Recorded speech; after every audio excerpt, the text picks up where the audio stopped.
Sri Madhavan Kuttiji was a well-known and widely respected journalist whom I also had the privilege of knowing him personally for several years.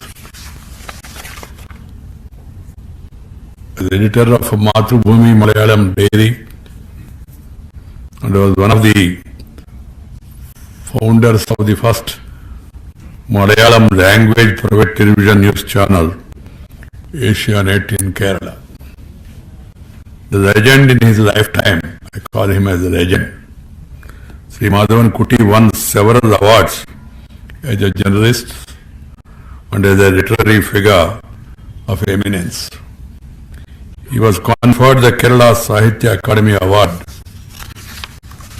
in 91 and the Swadesha Abhimani Puraskaram in 2002 by the Kerala government for his exemplary contribution as a journalist. He has also authored several books in Malayalam, short stories and memoirs.